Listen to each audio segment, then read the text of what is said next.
നമസ്കാരം. കർക്കടുവ യൂട്യൂബ് ചാനലിലേക്ക് എല്ലാവർക്കും സ്വാഗതം. എന്നോടൊപ്പം ഇന്നുള്ളത് ടാറ്റ സിയറയാണ്.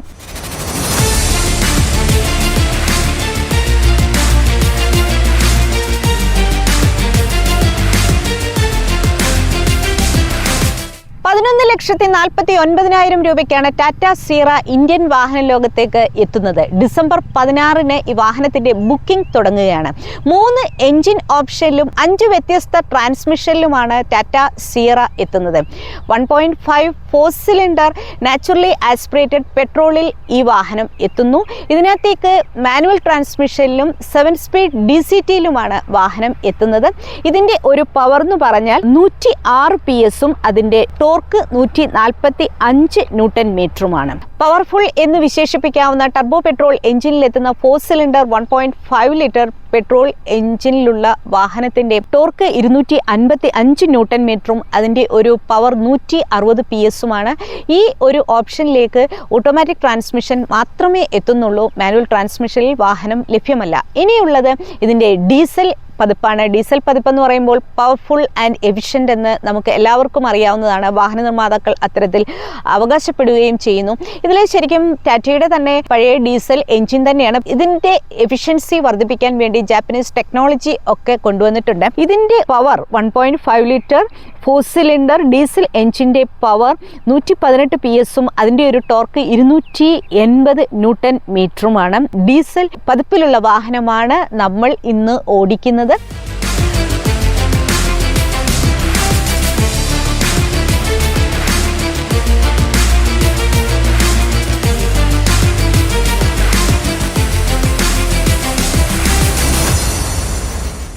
ഏഴ് വേരിയന്റുകളാണ് ടാറ്റ സിയറയ്ക്കുള്ളത്. ഇതിൽ smart plus, pure plus, adventure plus, accomplished plus എന്നിങ്ങനെ 7 വേരിയന്റുകൾ.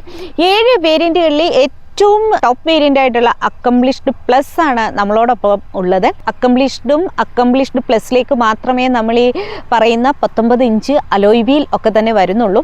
ഇതിലെ ആദ്യത്തെ സ്മാർട്ട് പ്ലസിലും പ്യുവർ പ്ലസിലും അഡ്വഞ്ചറിലും, അതായത് ആദ്യത്തെ 4 വേരിയന്റുകളിലും 17 ഇഞ്ച് അലോയ് വീലാണ് വരുന്നത്. പിന്നീടുള്ള അഡ്വഞ്ചർ പ്ലസിലും ഒക്കെ തന്നെ 18 ഇഞ്ച് അലോയ് വീൽ വരുന്നുണ്ട്. ടർബോ പതിപ്പും ഡീസലും ഒക്കെ എത്തുന്നത് അഡ്വഞ്ചർ പ്ലസിലാണ്. അപ്പോൾ ഞാൻ നേരത്തെ ഒന്ന് പറഞ്ഞിരുന്നു 11,49,000 രൂപയുള്ളൂ ടാറ്റ സിയറയ്ക്ക് എന്ന് പറഞ്ഞ് സന്തോഷിക്കുമ്പോൾ ആ വാഹനം എത്തുന്നത് ഇതിന്റെ സ്മാർട്ട് പ്ലസ് എന്ന ബേസ് വേരിയന്റിലാണ്.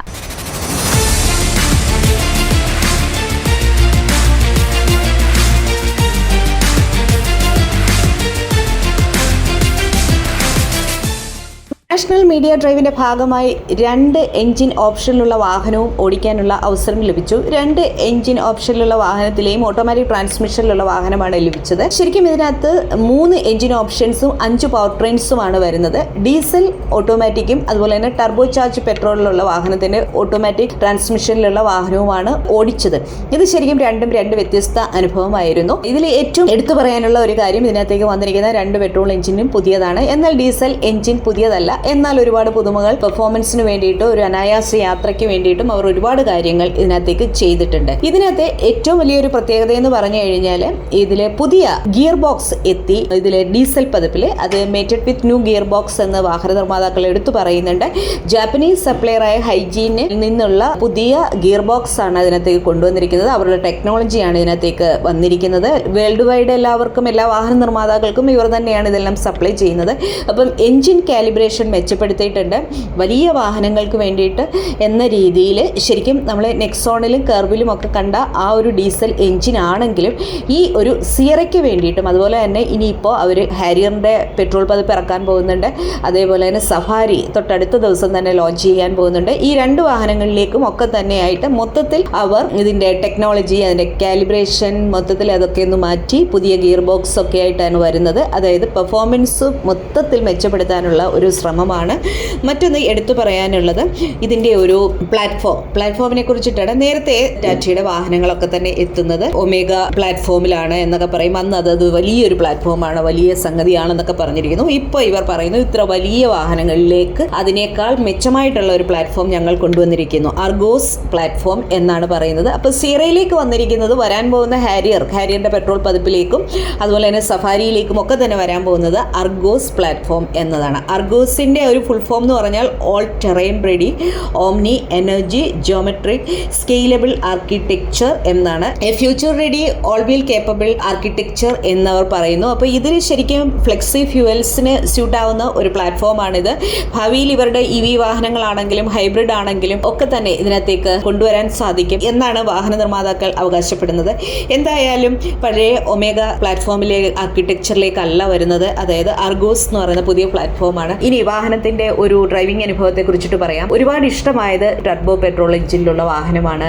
ഒരു രക്ഷയുമില്ലാത്ത ഒരു അനുഭവമാണ്. ശരിക്കും എക്സൈറ്റ്മെന്റിൽ പറയുന്നതല്ല, ഒരു EV വാഹനം ഓടിക്കുന്ന അത്ര ലാഘവത്തോടെ അത്ര സുഖത്തോടെ അത്ര ഈസി ആയിട്ട് നമുക്ക് ഈ വാഹനത്തെ കൊണ്ടുപോകാം. അത്ര മികച്ച ഒരു പെർഫോമറാണ് ഇതിൻ്റെ ഈ ടർബോ പെട്രോളിലുള്ള ഈ വാഹനം. 160 PS പവറും 255 ന്യൂട്ടൺ മീറ്റർ ടോർക്കും എന്നൊക്കെ പറഞ്ഞു കഴിഞ്ഞാൽ വലിയ കണക്കുകളാണ്.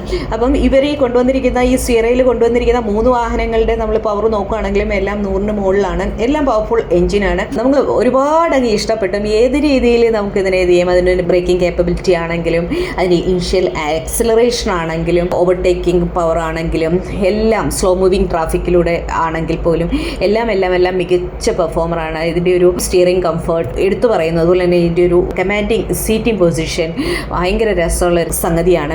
പിന്നെ ഡീസൽ എഞ്ചിൻ ഓടിക്കുമ്പോൾ ഇത് തമ്മിലുള്ള ഒരു കമ്പാരിസൺ പോലെ തോന്നും, അല്ലെങ്കിൽ ഡീസൽ എഞ്ചിനിലുള്ള ആ ഒരു വാഹനവും മികച്ചതാണ്. എങ്കിൽ പോലും ഡീസൽ എഞ്ചിൻ്റെ കാര്യത്തിൽ ശരിക്കും നമ്മൾ റോഡിലെ കുണ്ടും കുഴിയും ഒക്കെ അറിയുന്നുണ്ട്. NVH അത്ര മികച്ചതാണെന്നൊന്നും പറയാൻ പറ്റുന്നില്ല. എന്നാൽ ലോ എൻഡ് ടോർക്കിൽ വാഹനം നന്നായിട്ട് പെർഫോം ചെയ്യുന്നു. സ്റ്റോപ്പ് ആൻഡ് ഗോ ട്രാഫിക്കിൽ മികച്ച ഒരു പെർഫോമർ തന്നെയാണ് ഡീസൽ എഞ്ചിനും. ശരിക്കും പവർഫുൾ ആണ്, എന്നാൽ നല്ലതായിട്ട് ശബ്ദം ഉണ്ടാക്കുന്നുണ്ട്. എന്നാലും കുഴപ്പമൊന്നുമില്ല. നേരത്തെയുള്ള അവരുടെ ഡീസൽ എഞ്ചിനേക്കാളും ഈ അർഗോസ് ആർക്കിടെക്ചറിൽ വരുന്ന പുതിയ ഗിയർ ബോക്സുമായിട്ടൊക്കെ മീറ്റ് ചെയ്തിരിക്കുന്ന കാലിബ്രേഷൻ മെച്ചപ്പെടുത്തിയിരിക്കുന്ന ഡീസൽ എഞ്ചിനിലുള്ള വാഹനവും നമുക്ക് ഇഷ്ടപ്പെടും. ഇതിൽ ഏതാണ് ബെറ്റർ എന്ന് ചോദിച്ചു കഴിഞ്ഞാൽ തീർച്ചയായിട്ടും ടർബോ പെട്രോൾ എഞ്ചിനിലുള്ള ആ ഒരു വാഹനം തന്നെയാണ്. അതിനകത്തേക്ക് ശരിക്കും ഒറ്റ ഒരു ട്രാൻസ്മിഷൻ മാത്രമേ വരുന്നുള്ളൂ, 6 സ്പീഡ് ഓട്ടോമാറ്റിക് ട്രാൻസ്മിഷൻ മാത്രമേ വരുന്നുള്ളൂ. ശരിക്കും എനിക്ക് തോന്നുന്നു അതിന് ഏറ്റവും അധികം ഡിമാൻഡുമായിരിക്കും. അപ്പം 2 വാഹനത്തിൻ്റെയും ഏറ്റവും ഉയർന്ന വേരിയൻറ്റുകൾ തന്നെയാണ് ഓടിച്ചത്. അതുകൊണ്ട് തന്നെ ഇത് കംഫർട്ടിൻ്റെ കാര്യത്തിലാണെങ്കിലും ഫീച്ചേഴ്സിൻ്റെ കാര്യത്തിലാണെങ്കിലും വലിയ റിച്ച്നെസ് തോന്നി. അപ്പോൾ ഇപ്പോൾ ഇതിൻ്റെ വിലയും കൂടി പ്രഖ്യാപിച്ചിട്ടുണ്ട്. വിലയും കൂടി നോക്കാം.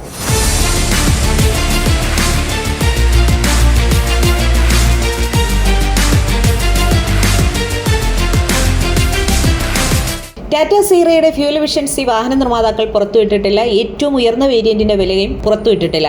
അപ്പോൾ ടാറ്റ സീറയോട് മത്സരിക്കുന്നത് ഹോണ്ട എലിവേറ്റും അതുപോലെ തന്നെ ഹിൻഡായ് ക്രെറ്റയുമാണ്. ഹിൻഡായ് ക്രെറ്റയാണ് ശക്തനായ കോമ്പറ്റീറ്റർ എന്ന് തന്നെ പറയാം. ശരിക്കും 10 വർഷം കൊണ്ട് 12 ലക്ഷം ക്രെറ്റകളാണ് ഇന്ത്യൻ റോഡുകൾ നിറയെ ഇങ്ങനെ ഓടുന്നത്. മിഡ് സൈസ് SUV സെഗ്മെന്റിലെ ക്രെറ്റ എന്ന് പറഞ്ഞു കഴിഞ്ഞാൽ ഒരു ഡോമിനേഷൻ തന്നെയാണ് അവർക്കുള്ളത്. അപ്പോൾ അതിനോടാണ് ശരിക്കും സീറ മത്സരിക്കുന്നത്. സീറയിലുള്ള അതേ എഞ്ചിൻ ഓപ്ഷൻസ് ഒക്കെ തന്നെയും ക്രെറ്റയിലുണ്ട്. അപ്പം കോമ്പറ്റേറ്റീവ് പ്രൈസിലാണ് സീറ ഇൻട്രൊഡ്യൂസ് ചെയ്തിരിക്കുന്നത്. ബേസ് വേരിയന്റിന്റെ പ്രൈസ് 11.5 ലക്ഷത്തിൽ ക്രെറ്റയുടെ പ്രൈസ് തുടങ്ങുന്നതെങ്കിൽ പലപ്പോഴും ഓവർ പ്രൈസ്ഡ് അല്ലേ ക്രെറ്റ എന്ന് തോന്നിയിട്ടുണ്ട്.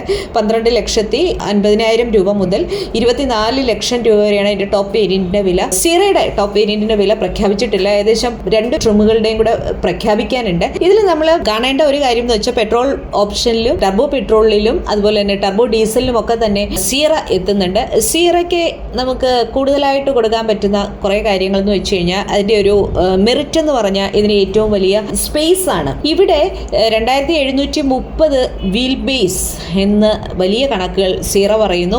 വളരെ സ്പേഷ്യസ് ആയിട്ടുള്ള ഒരു സെക്കൻഡ് റോ തന്നെയാണ് സീറയിലേക്കുള്ളത്.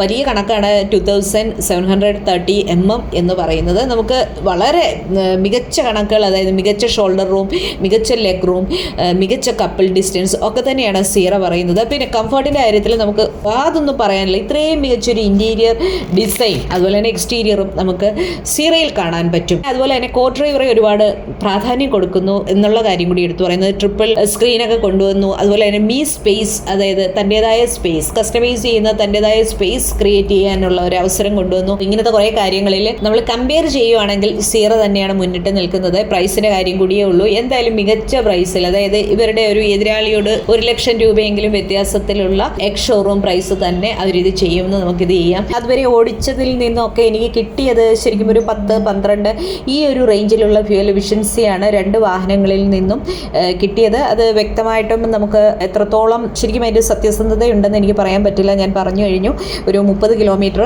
ഹോട്ടലിൽ നിന്ന് ഒരു ഷൂട്ടിംഗ് ലൊക്കേഷൻ വരെയുള്ള ഒരു യാത്ര, ഡീസൽ വാഹനത്തിൽ തിരിച്ചുള്ള യാത്ര, ഇങ്ങനെ രണ്ട് വാഹനങ്ങളും അങ്ങോട്ടും ഇങ്ങോട്ടുമാണ് ഓടിച്ചത്.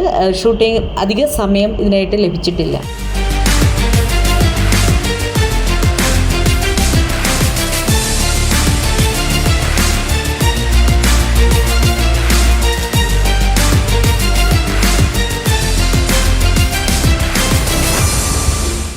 സീറ ഓടിക്കുമ്പോൾ നമുക്ക് തോന്നിയത് വളരെ കംഫർട്ടബിൾ ആയിട്ടുള്ള, വളരെ കോൺഫിഡൻ്റ് ആയിട്ട് നമുക്ക് ഓടിക്കാൻ പറ്റുന്ന ഒരു വാഹനം. അത് കാരണം സേഫ്റ്റി എന്ന് പറയുന്ന ഒരു സംഗതി, അഡാസ് ലെവൽ 2 സൗകര്യങ്ങൾ, ഫോർസൈറ്റ് ബ്ലൈൻഡ് സ്പോട്ട് ഇതിനകത്തേക്ക് വന്നിരിക്കുന്നു.